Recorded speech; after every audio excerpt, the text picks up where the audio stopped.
Hello friends, कैसे हैं आप सब? बढ़िया। आशा है आप सभी मस्त होंगे, स्वस्थ होंगे और बहुत बहुत खुश होंगे। फ्रेंड्स, आज जो हम स्टोरी सुनने वाले हैं वो बहुत ही इंटरेस्टिंग स्टोरी है। सूफियों की ये पुरानी कहानी है। एक बार एक चरवाहा किसी पर्वत पर रोज की तरह ही अपनी भेड़ों को चरा रहा था। वो चरवाहा बहरा था।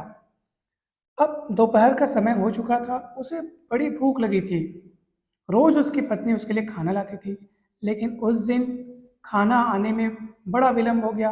उसका भोजन अभी तक नहीं आया था। वो बहुत देर से वेट कर रहा था कि आज पता नहीं मेरा भोजन क्यों नहीं आया। कहीं श्रीमती जी को कुछ हो तो नहीं गया, कहीं उसकी तबीयत तो नहीं खराब हो गई। तरह तरह के विचार उसके मन में आने लगे। बड़ा चिंतित हो गया वो।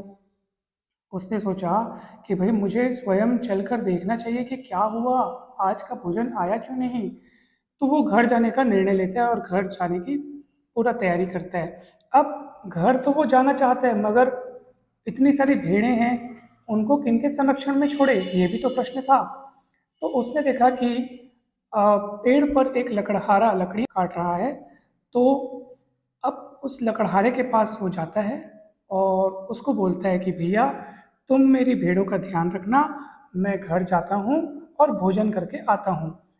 मेरी पत्नी अभी तक के भोजन नहीं लाई है, मुझे बड़ी भूख लग रही है। सो मैं घर जाता हूँ, तुम इन भेड़ों का ध्यान रखना। तो लकड़हारा जो पेड़ पर बैठा रहता है, जो लकड़ियाँ काट रहा होता है, वो भी बहरा होता है। तो वो उस चरवाहे की बात को कुछ इस तरह सुनता है। उसको ये लगता है कि ये चरवाहा मुझसे ये कह रहा है कि आओ, कब तक पेड़ पे बैठे हो, लकड़ियाँ काट रहे हो, आओ नीचे कुछ बातचीत करते हैं, गपशप मारते हैं, क्या तुम पेड़ पर बैठे हो। ऐसा वो लकड़हारा सुनता है। मतलब उसकी बातों का ऐसा अर्थ निकालता है वो, क्योंकि वो बहरा रहता है, उसको सुनाई तो कुछ देता नहीं है। तो लकड़हारा उससे कहता है कि भाई, देखो, तुम अपना काम करो, अपनी भेड़ें चराओ, मेरे पास ये व्यर्थ की बातों के लिए समय नहीं है, मुझे अपना काम करने दो। अब उधर चरवाहा वो खुद भी बहरा रहता है। तो लकड़हारे ने जो कहा वो उसको भी सुनाई नहीं दिया। तो वो ऐसा सुनता है कि ठीक है, तुम घर जाओ और आराम से खाओ पियो, मैं तुम्हारी भेड़ों का ख्याल रखूंगा। तो चरवाहा उस लकड़हारे की बात को इन अर्थों में लेता है, क्योंकि वो उसने भी सुना नहीं होता कि उसने क्या कहा है। तो फिर चरवाहा अपने घर चला जाता है। अब जब भोजन करके वो वापस लौटता है, तो अब देखना है कि भाई उसने ठीक तरह से भेड़ों का ख्याल रखा है कि नहीं रखा है। तो अपने भेड़ों की गिनती करता है। उसकी भेड़ें जितनी पहले थी उतनी ही अब भी रहती है, यानी कि गिनती वही रहती है, यानी कि उसकी भेड़ों की संख्या में कोई कमी नहीं आती। तो वो खुश हो जाता है कि लकड़हारे ने अच्छी तरह ख्याल रखा है। वो खुश हो जाता है। अब ये सोचता है कि भाई, लकड़हारे ने मेरी भेड़ों का ख्याल रखा है तो मुझे इनाम स्वरूप उसे कुछ देना चाहिए। तो वो क्या करता है कि उन भेड़ों में से एक भेड़ जिसकी एक टांग टूटी रहती है, जो मतलब कि थोड़ी लंगड़ी रहती है, तो वो भेड़ उसे इनाम के रूप में देने की सोचता है। और जब वो भेड़, वो चरवाहा उस लकड़हारे के पास ले जाता है कि भाई, तुमने मेरी भेड़ों का ध्यान रखा, बहुत ईमानदारी से अच्छे से ध्यान रखा है, तो मैं इनाम के रूप में ये वाली भेड़ तुम्हें देना चाहता हूँ। अब जब ये बात चरवाहा उसको बोलता है, तो लकड़हारा इस बात का क्या अर्थ, क्योंकि वो बहरा रहता है, तो किस तरह से इस बात को लेता है वो समझता है। लकड़हारा ये समझता है कि चरवाहा मुझसे ये कहना चाह रहा है कि मैंने तुम्हारे संरक्षण में इन भेड़ों को छोड़ा, इन भेड़ों को छोड़ के मैं घर गया था, और तुमने मेरी एक भेड़ को चोटिल करके उसको लंगड़ी कर दिया। ऐसा क्यों किया तुमने? तुम दोषी हो। ऐसा लकड़हारा सोचता है कि चरवाहा मुझसे ये कह रहा है, जबकि चरवाहा ने तो उसको इनाम स्वरूप वो भेड़ दी होती है। और इस तरह से दोनों में बहस छिड़ जाती है। दोनों एक दूसरे की बात समझ नहीं पाते और विवाद हो जाता है। विवाद जब बढ़ जाता है, तो उसी समय क्या होता है कि वहाँ से एक संत, एक सूफी संत गुजर रहे होते हैं वहीं से। तो वो जब देखते हैं कि ये विवाद चल रहा है, तो वो जाते हैं उनके समक्ष। वो सूफी संत बड़े पहुँचे हुए होते हैं। तो वो जब उनकी आंखों में, दोनों की आंखों में देखते हैं, तो वो दोनों अचानक शांत हो जाते हैं। जो झगड़ा चल रहा था वो अचानक रुक जाता है। और फिर दोनों अपने अपने काम में चले जाते हैं। संत जी उनसे कुछ नहीं कहते। तो दोनों अपने अपने काम में भिड़ गए। उसके बाद एक राहगीर वहाँ से गुजर रहा था और उस राहगीर ने संत से पूछा कि भाई किस बात का विवाद चल रहा था, क्या हुआ आखिर, और आपने ऐसा क्या किया कि जिससे ये दोनों एकदम शांत हो गए। कितना तेज इनमें युद्ध चल रहा था और आपके आते ही एकदम शांत हो गया। जबकि मैंने तो दूर से आपकी आवाज़, मैं जब वहाँ से चलते आ रहा था तो आपकी आवाज़ तो मैंने सुनी भी नहीं। तो आपने ऐसा क्या जादू किया जिससे ये शांत हो गए, और इनमें जो बहस चल रही थी वो आखिर किस बात की वजह से थी। तब उस सूफी संत ने बताया कि देखो, दुनिया वाकई में बहरी है।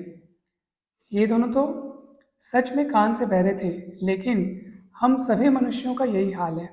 दोस्तों, कभी कभी लोगों से भिड़ जाते हैं, विवाद करने लगते हैं, हमारी बहस हो जाती है, हम क्रोधित हो जाते हैं। ये सब क्यों होता है? ये सब इसी कारण से होता है कि हम सुन नहीं पाते।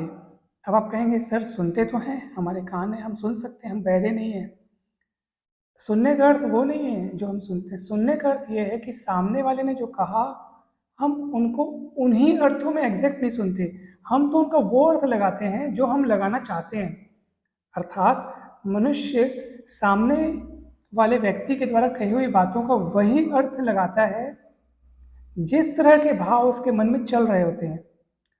अगर सामने वाले के दृष्टिकोण के साथ उसकी बातों को लिया जाए तो इतना ज़्यादा वाद विवाद नहीं होगा। लोगों में वाद विवाद होने का कारण यही है कि सामने वाला कोई बात अपने दृष्टिकोण से कह रहा होता है और हम उसको, उन बातों का अर्थ लगाते हैं अपने दृष्टिकोण से, और जब दोनों के दृष्टिकोण में टकराहट होती है तो विवाद उत्पन्न होता है। तो इसका उपाय क्या है? हमें सामने वाले के दृष्टिकोण को समझने का प्रयास करना चाहिए। ये सोचने की कोशिश करनी चाहिए कि सामने वाला किस परिस्थिति में है, वो किस मानसिकता के साथ कौन सी बात किस तरह से कह रहा है।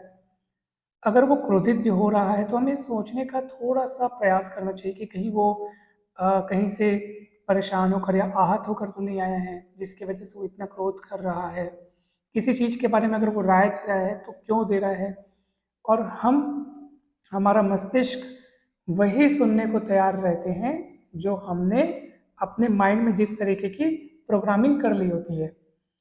तो भले ही वो चरवाहा और भले ही वो लकड़हारा कान से बहरे थे, इसी कारण उनमें विवाद हुआ, क्योंकि वो एक दूसरे की बात को एग्जैक्टली सुन नहीं पा रहे थे।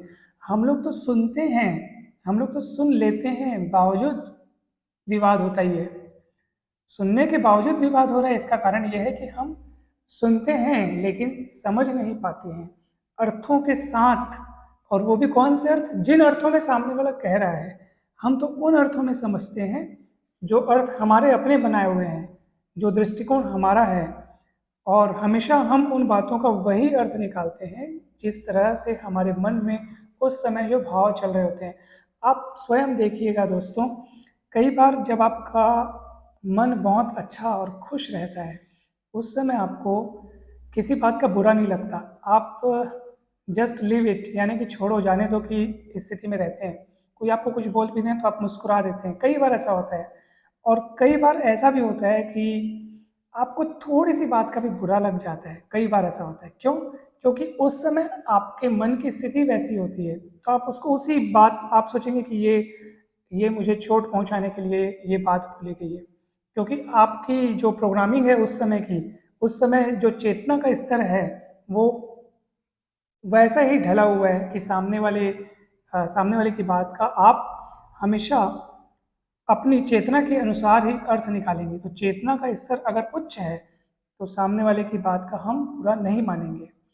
तो दोस्तों, हमेशा हमें दृष्टिकोण को महत्व देना चाहिए।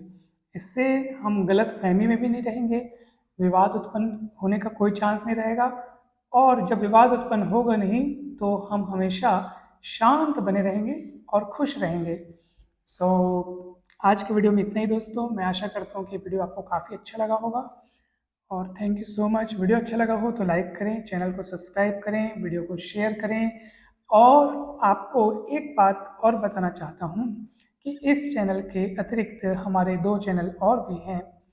एक चैनल तो ये वाला हो गया मोटिवेशनल वीडियो जिसमें अपलोड होते हैं, और एक चैनल और है मुकेश KGH के नाम से, उसमें स्टडी वीडियोस अपलोड होते हैं। 10th 11th 12th BSc first year second year final year के फिजिक्स केमिस्ट्री और मैथ्स के वीडियोस अपलोड होते हैं। इसके साथ साथ कॉम्पिटिटिव एग्जाम्स जैसे PSC और व्यापम द्वारा आयोजित सभी प्रतियोगी परीक्षाओं में गणित के जो टॉपिक्स हैं, गणित का जो सिलेबस है, उसके समस्त वीडियो एक के बाद एक अपलोड होते जा रहे हैं। तो आप ज़रूर उन वीडियोस का लाभ उठाएं। चैनल का नाम है मुकेश KGH, और एक और चैनल है म्यूज़िकल मुकेश के नाम से, जिसमें म्यूज़िक के वीडियोस अपलोड होते हैं, इंस्ट्रूमेंटल सॉन्ग्स उनको प्ले करके अपलोड किया जाता है। सो आप उनका भी आनंद उठाएं, लाभ उठाएं। आप सभी का बहुत बहुत धन्यवाद। आप सभी का दिन बहुत बहुत अच्छा हो। Thank you so much.